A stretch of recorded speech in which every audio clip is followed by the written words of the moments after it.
So before we could provide DeFi and to make it accessible, we were like missing a key component.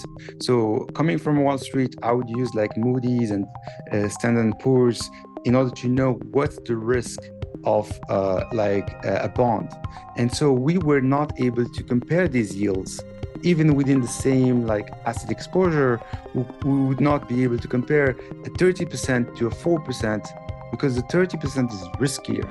And so we came up with the idea that we had to build risk ratings for DeFi yield. And so what we did to do that is to take the four elements that are in DeFi.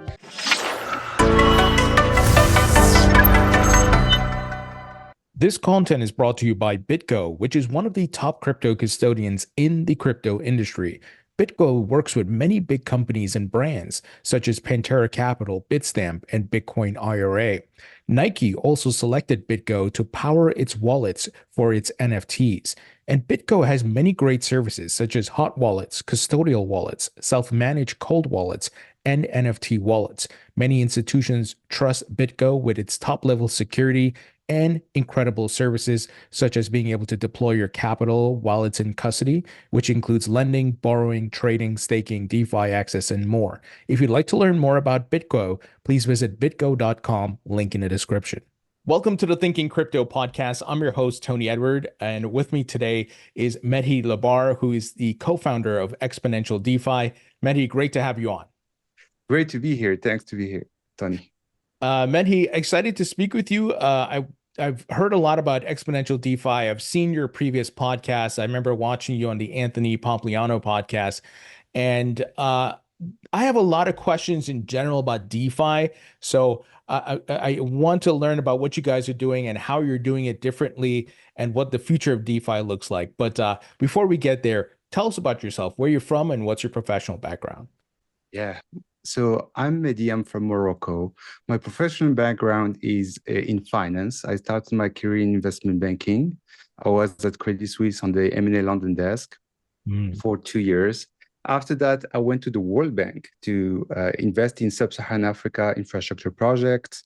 That was a really interesting time investing in frontier markets and having to basically do finance from the ground up, assess risk without relying on other banks or on historicals.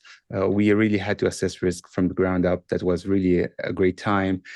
After that, I went to the US to do an MBA and ended up at Uber, launched Uber Eats in London, went from a team of 3 people to a unicorn within 6 months. It was a phenomenal time. Didn't get enough of that, so went again to Cloud Kitchens to follow Travis Kalanick. And while I was there, I was managing a fund for family and friends in crypto. They really wanted to get yield on their crypto and ended up realizing that there was a real need for DeFi yield to be accessible. So that got us to Exponential. I mean, you have an amazing experience, in investing and in tech and being an entrepreneur and so forth. Where along that journey did you first discover crypto, whether it was Bitcoin or ETH or whatever it may be? I was really skeptical about crypto. 2015, 2016. I actually would say that even at HBS, the Harvard Business School, where I went for my MBA, I didn't hear blockchain even once, and that term. And that was back in 2014, 2015, and 2016. So I came to crypto from the inflation hedge. Bitcoin is something that's amazing. It's basically gold on steroids. And so I was looking for an inflation hedge to build an all-weather portfolio in the sense that something that I would just set up and forget. And when I calculated the amount of gold that I needed to put on my portfolio, it was more than 60%, even with very low inflation, because gold doesn't move so much. And so you need a lot of it and you cannot leverage it. And so I threw that idea off. And then as I was looking at Bitcoin, I realized that if you sprinkle just 2% of Bitcoin on your portfolio, you can make it, you can get all that inflation hedge that you need because it moves so fast. And What's it like for you as someone who worked in traditional investing at Credit Suisse and so forth, and then at the World Bank, to now be involved in crypto? Because we're seeing a lot of folks are making that journey, leaving TradFi, leaving the old tech world, so to speak, to come to Web3 and finance coming into crypto. What was that like for you? You know, are there any interesting contrasts or thoughts around that? Yeah, it's actually really liberating because Mm, when you are in traditional finance, you have to follow the rules, yeah. and here you get to create them. And so you can create the rules from the ground up as they should be, not as they are. And so Wall Street is like going to tell you this is the risk-free rate. This is the thing that you're going to have to use to assess risk. It's going to be the volatility. And that's the way that we have been doing it for the past 50 years, which is great, sure. But in our case, like in crypto, in DeFi, you have to understand risk on your own, and you have to build the framework from scratch. And so that's more exciting for me, especially as an entrepreneur. You mentioned earlier that working at the World Bank, you did investments in different parts of Africa. I'm curious what your thoughts on are for adoption of crypto and blockchain in Africa and other countries, well, there's many countries in Africa, but other countries as well that they're not as established as, let's say, the United States, right? They're starting many of them at the ground level, but that could be a good thing because they don't have to go through bureaucracy and a lot of red tape. To your point of the rules, right? They can easily get access to DeFi on their smartphone and use stable coins and so forth. Do you think these countries, many developing and so forth, may have a faster adoption rate? Yeah, I think definitely Bitcoin, for example, I got into it much faster than my friends in the US, namely because I come from Morocco. And in Morocco, we have capital controls, for example. So Bitcoin as a liberating force is really interesting. I would say that for the rest of the continent where you don't have capital controls, the stable coins are playing that role as well, Mm. where instead of like relying on a on a currency that is devaluating over time, be it the Egyptian pound or the Naira in Nigeria, you'd end up having access to the dollar. And without, sometimes the regulation would not allow you inside the country to open a USD bank account, Mm. but you can just stack these up on a wallet. Now, I would say the adoption is not very strong. It's pretty strong in countries in emerging markets like Turkey and Nigeria, but it's not everywhere. And the reason for that is the wallet. The wallet is actually something that's very hard for most people to solve, and that's why we're trying to solve that problem with Exponential. So let's go to that. Exponential. Tell us about Exponential DeFi. What's the mission and what are the services you offer? Yeah, the mission is to make DeFi yield accessible. And so what we think is yield on its own is the most powerful force in finance. It brings compounding, and all of that makes it like super important for anyone to have access to yield. Now, DeFi yield is, in my opinion, the best type of yield that exists. For a very simple reason, it's like no counterparty risk. You don't have to rely on humans or intermediaries. You rely on mathematics and cryptography. Most importantly, the yield is transparent on the blockchain. So you can see where it's coming from. It's not like BlockFi or Celsius. You don't know where the yield comes from. Here you can actually see where it comes from. And it's reliable infrastructure. It's like once a protocol is battle tested, you can really like rely on it to do the same job again and again. And so our job at Exponential is to make DeFi yield accessible for everyone. So how we do that is very simple. We flip the whole idea of Web3. Most people say, oh, it needs to be self-custodial and you need to learn how to use a wallet. We say, okay, 80% or not, or 85% of people are not going to be able to use a wallet as it is today. And so we need a way to make that yield accessible in a UX, a design, that is very similar to what they are used to. People are used to Coinbase, they're used to a brokerage account, and so we make just the same interface available. And then we hope that people are going to learn about DeFi. They are going to understand this new financial instrument, and if they see the benefit, they will be able to take their wallet one day, start a ledger, store those 24 word seed phrases, and do the work that is required to be a sovereign individual of finance. So walk us through the process. So let's say someone listening, right, to the podcast or watching the podcast is like, you know what, this sounds great. Let me go on exponential.defi.com, if that's the website, to make sure I get it right. Yes, exponential.fi, excuse me. And I go and I sign up and so forth. What is the process? And is it a self-hosted wallet that's being proposed? Tell us about all that. Yeah, so what we do is we have a wallet or multiple wallets for every user. We have a wallet for you on Bitcoin chain. We have a wallet for you on all the EVMs and on Solana. And so you can fill that wallet with the assets that you want, or you can transfer from your bank account directly to that wallet. Once you have your funds on the wallet, you can select investment opportunities, yield opportunities, where you basically place your Bitcoins to work for you at 4% on a specific pool or protocol. And so what we do is that we slice and dice DeFi into these key assets, which are like 4 key assets: Bitcoin, Ethereum, altcoins, and stablecoins. And we don't require that you know what is a blockchain. We don't require that you select a specific protocol. You can just see the risk rating of that investment opportunity. And so it's a very simple interface where you can choose the yield where you want to place it. So I guess the next question, which a lot of people are going to have, safety. How are my assets safe? Because you mentioned like Celsius before. You guys are doing it differently, right? People can see there's transparency, but how do they know that there's assets and funds are going to be safe? Yeah. So look, safety is the most important thing. We built Exponential because we were seeing that BlockFi was opaque, and as a response to that.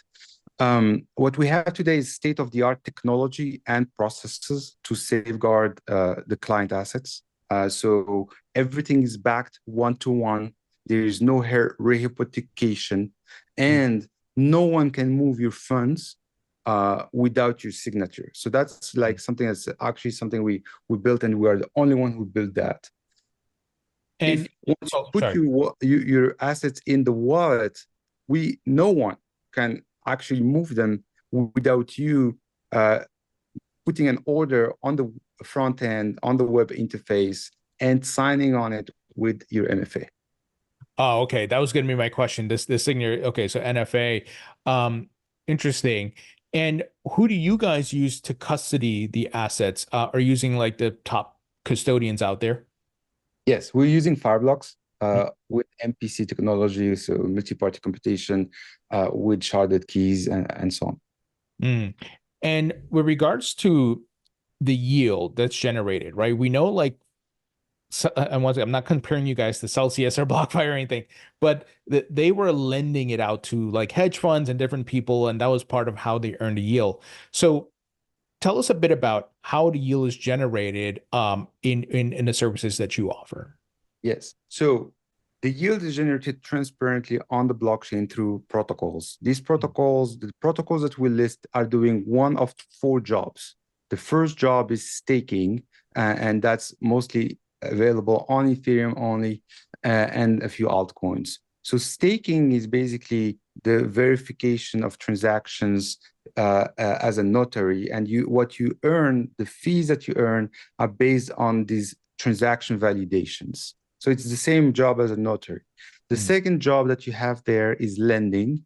Lending is always over collateralized lending, secured lending, in the sense that you would lend your dollars, for example, to someone who is going to put their Bitcoin as collateral or their Ethereum as collateral, and they will have a margin call in case that Bitcoin or that Ethereum goes down.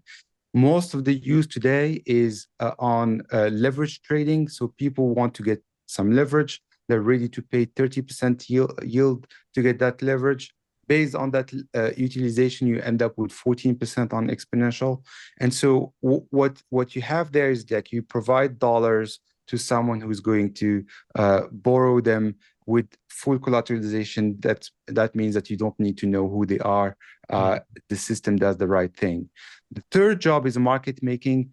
When you have like two forms of Bitcoin, like eBTC and WBTC or TBTC, people want to change them one for the other, and they pay you a commission on the fees on the changes. And then the fourth job is the bridging one, which is the most advanced in a sense, and is about like allowing people to move from one blockchain to the other blockchain with the same asset. So you need liquidity on both chains to be to allow the bridge to work. And so you get commissions on people moving a little bit like you were the bank with a wire transfer. You would have to pay the wire fee. Then you get the wire fee for yourself. And is your service available for both retail and institutional investors? That's right. So right now we open the service to all types of investors.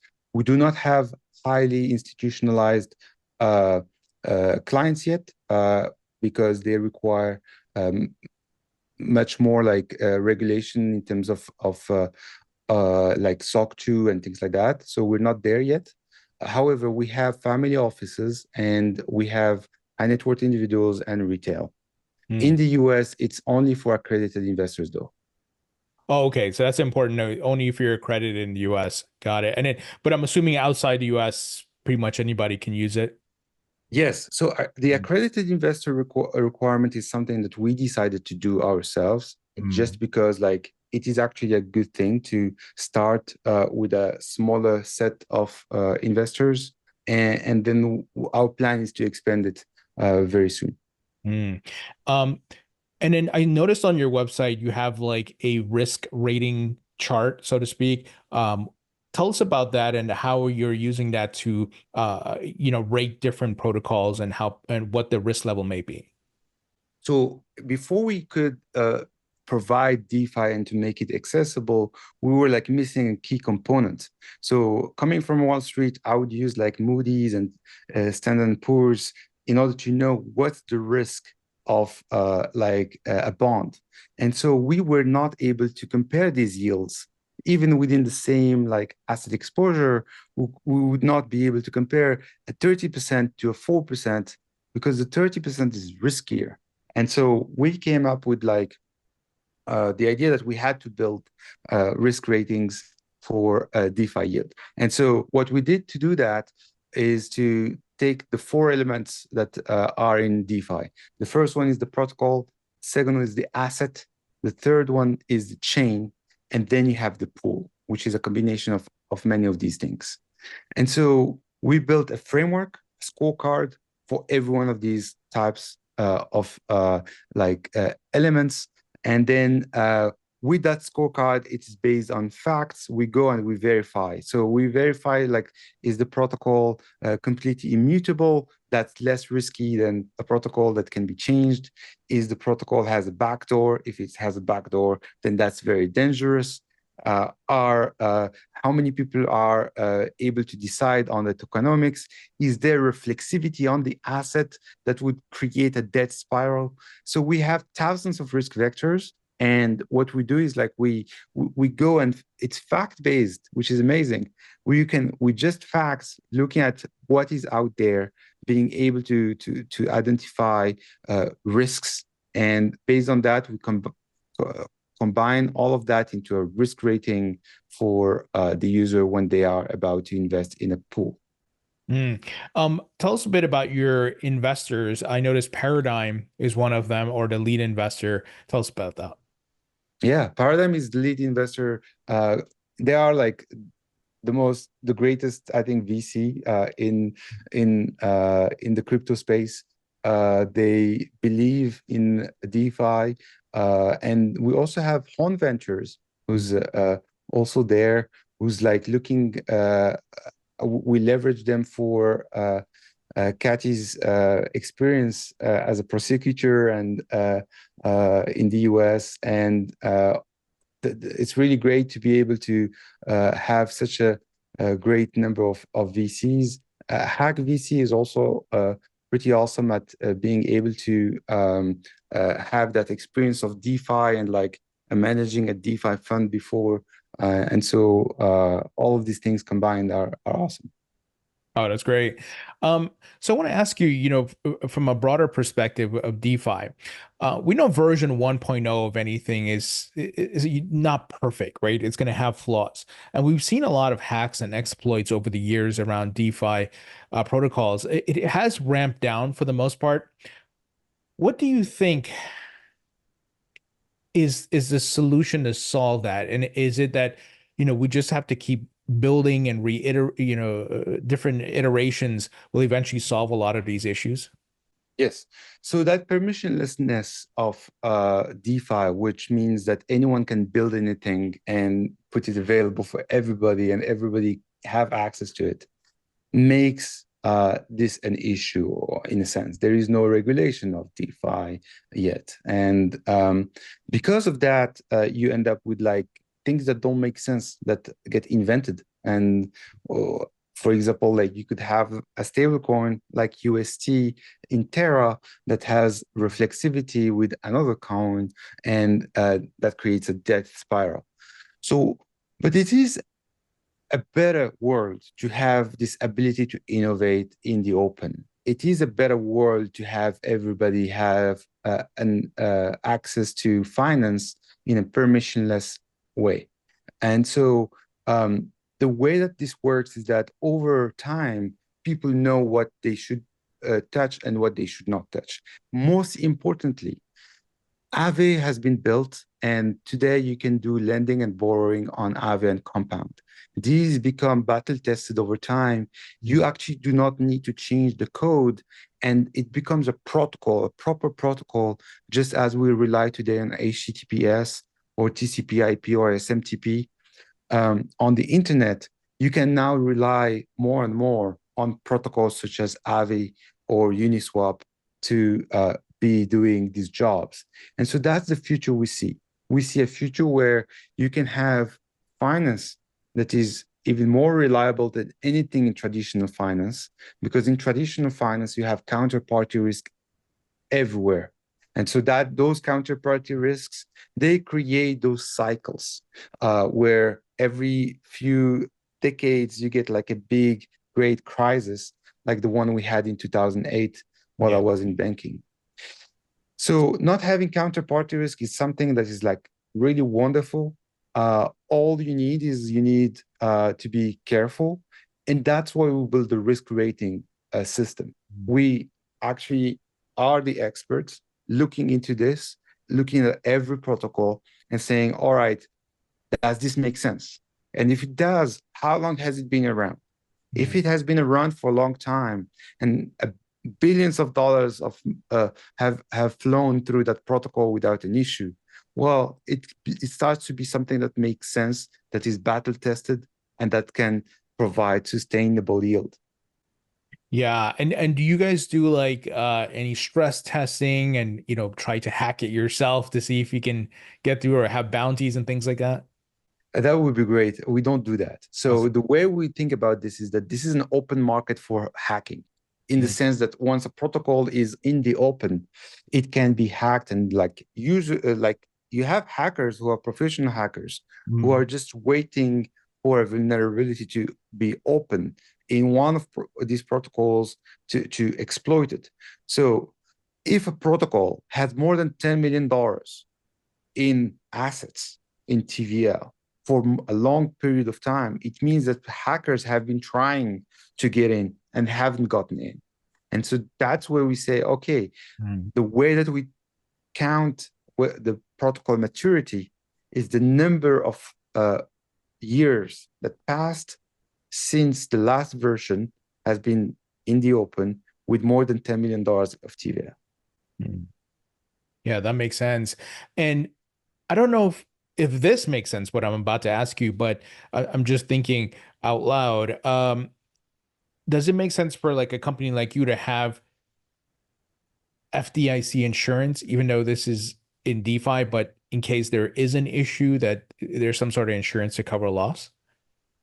That would be like a great one. So that's one of the things that we want to work on. And this is, we never said it publicly before, but a lot of people want insurance on their pools.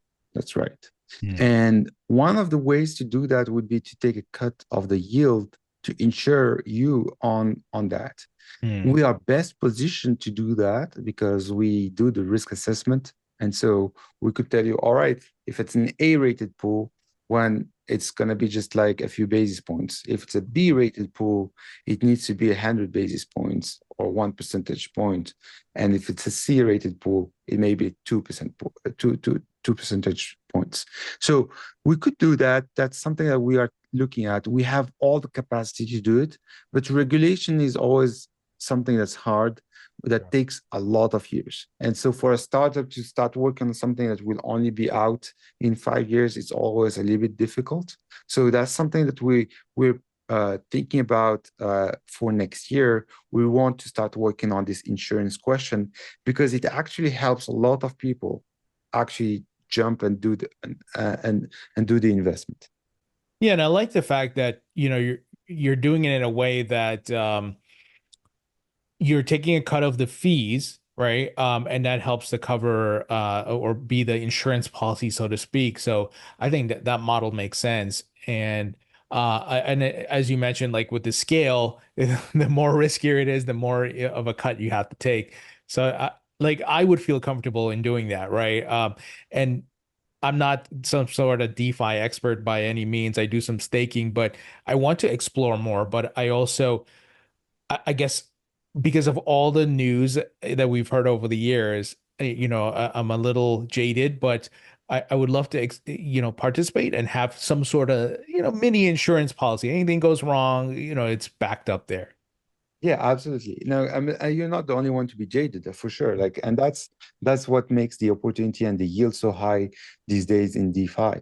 And basically, I think that's market inefficiency, where now people are like, oh, also jaded about yield on crypto, whereas like that's something that is related to almost mostly to CeFi with the FTX, BlockFi, Voyager, and Celsius.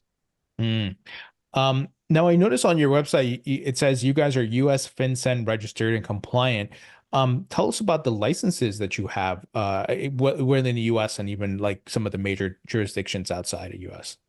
So we are licensed in as an MSP in the US at the federal level, Mm. and we are operating on about 20 states that recognize it in within the US and in 90 countries around the world that also recognize the same license. And so that's how it is structured.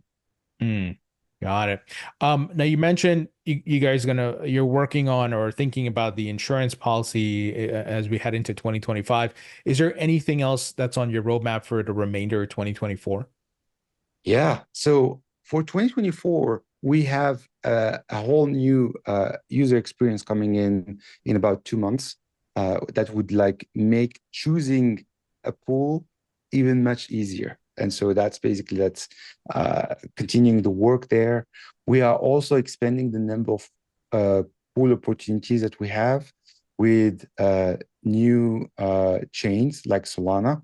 And so we're super excited to launch Solana in about a month. And the other thing that we're thinking about for the year is to allow you to bring all types of assets, many more assets. If you want to bring your AVAX altcoins or ETH on Base, we should be able to do that.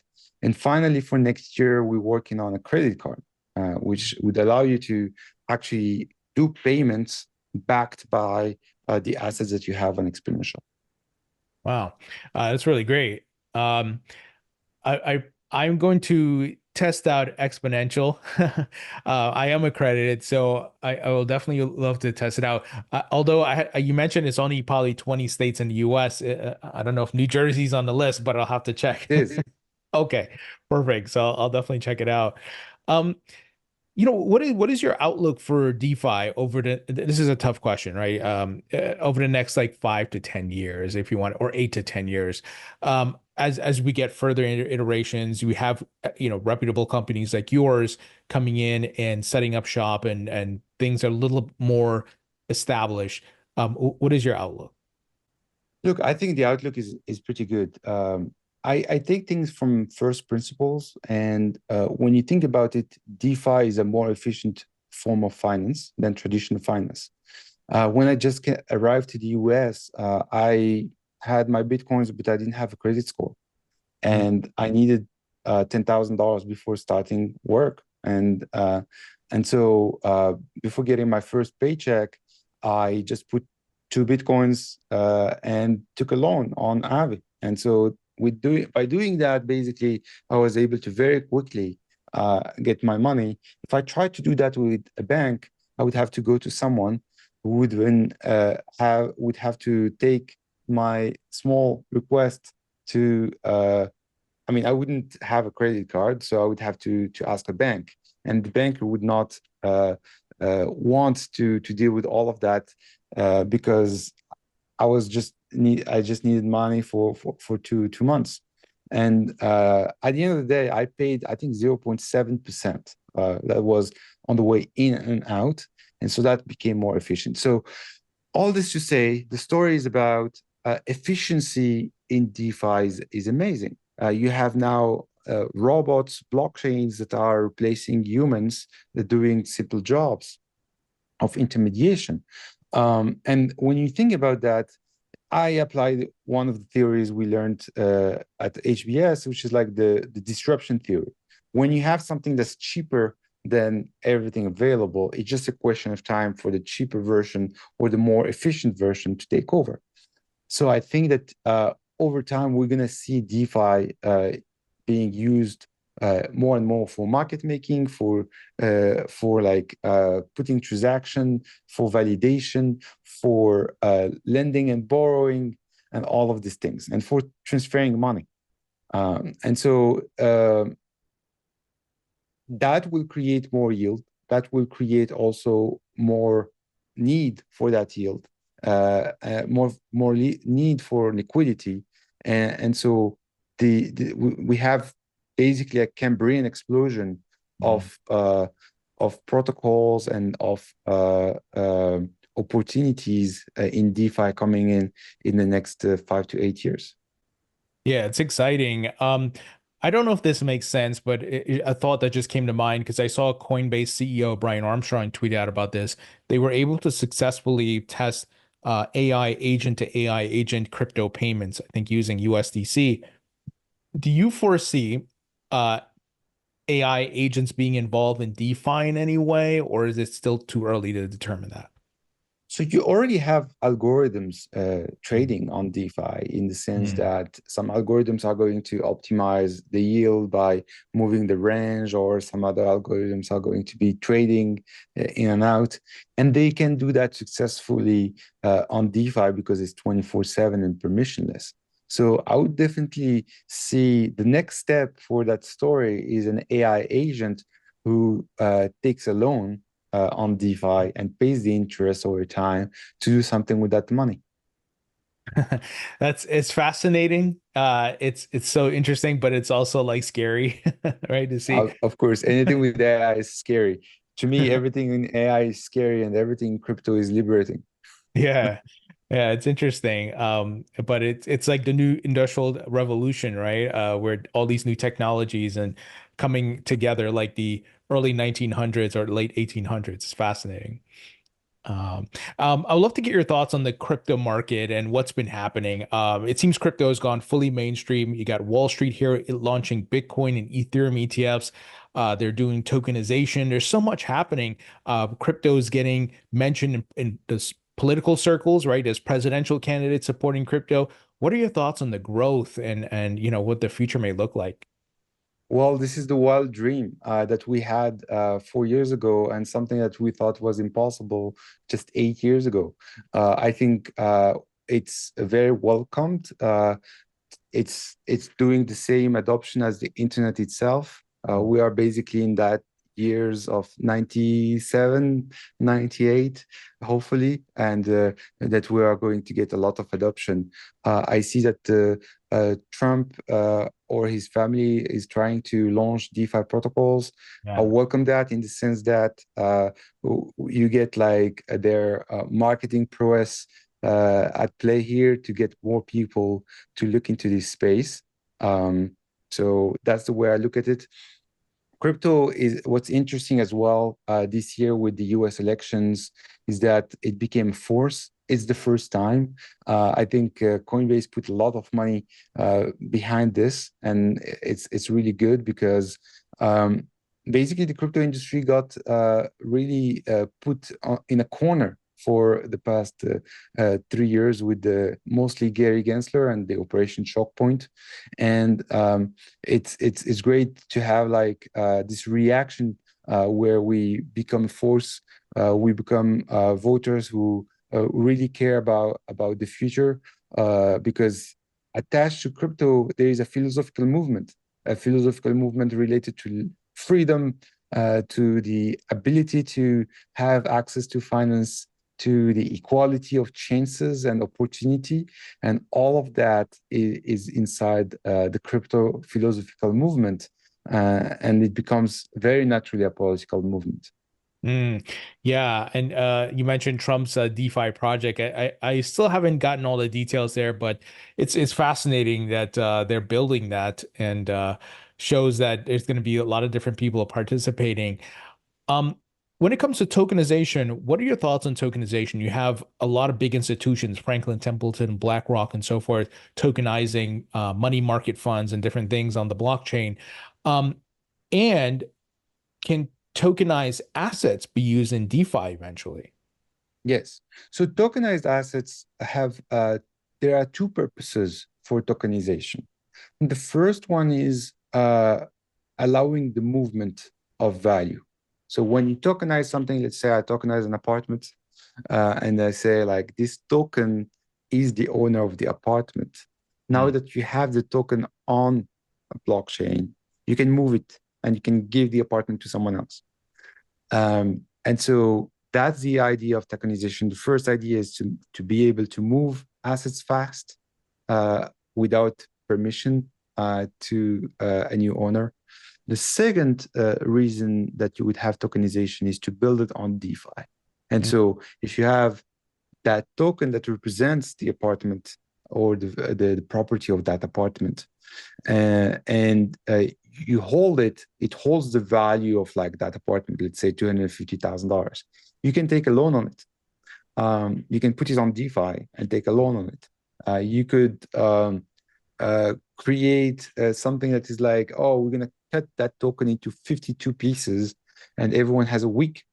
And each week is a specific week of the year. And there are 252 weeks. And so you get to go to the apartment in July and I get to go to the apartment in August. And so tokenization is something that's like a phenomenal thing, phenomenal concept. The main issue that tokenization has is that you need an intermediary between the metaverse or the blockchain and the real world. Right. And you need the state to recognize that contract as well. Yeah. And so without that, you're not able to enforce the rule of the contract on the blockchain. And so that's the part that is a little bit hard.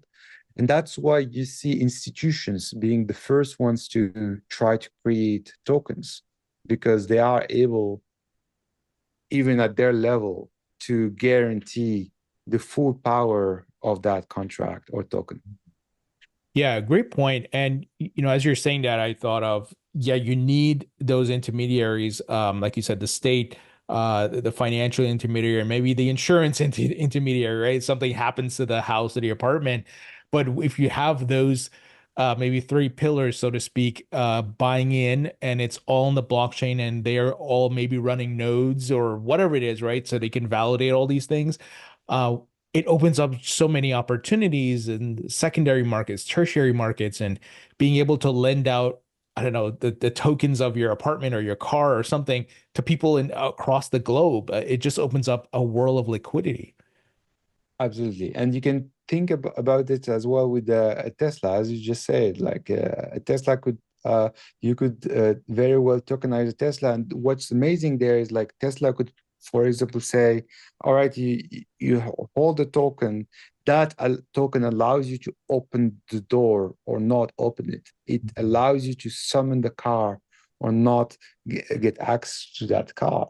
And so these tokens, can be like amazing things in the future. It's just a question of a little bit of time before we Yeah. get there. Hard question. Do you think that's 30 years away, 50 years away? I think it's a decade away. Oh, wow. I mean, things are moving faster now that everybody's connected on the internet, smartphones, laptops, and all that. So, uh, yeah, could definitely see that in 10 years. It's exciting. I really want to be be able to participate in that. Once we have all those pieces together, and like you said, the state recognizes it. You have these maybe financial intermediaries like a BlackRock or whoever it is. That would be really interesting. Um, what are your thoughts on stablecoins and the amount of issuing of stablecoins that's happening? Big players are here. PayPal, you got Circle, USDT. I think Ripple's going to launch one soon. It seems the stablecoin market is heating up. I think the main story around stablecoins is that we are getting a better stablecoin over time. So we had USDT, Tether, as the strongest stablecoin for a decade. It is not backed one-to-one as well as USDC. And USDC is now taking market share for a big portion.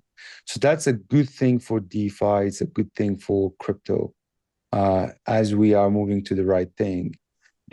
Similarly, the UST, which is the Terra stablecoin, disappeared and tells you a story about if something is not sustainable, it's not going to stay. And so I'm looking forward to more time pass here and have like a better and better stable coins. Stablecoin is one of the major use cases in DeFi and in crypto and in payments. So it is important that we get it right. I think we need a decentralized stablecoin that is actually really good. That's why you see a lot of people trying things. I didn't make it big. It is still the fourth stablecoin, but it seems like it was before. It was like a very robust stablecoin that had low liquidity. They tried to open up the robustness by making it lighter with real world assets and so on, but they fragilized the stablecoin itself by they increased liquidity and fragilize it. Ethena is trying an algorithmic stablecoin. For us, it's a D. It means that it's like pretty pretty dangerous as well. And so it's a complicated thing. It also has a mix between the metaverse and the real world, and we don't like that mix so much.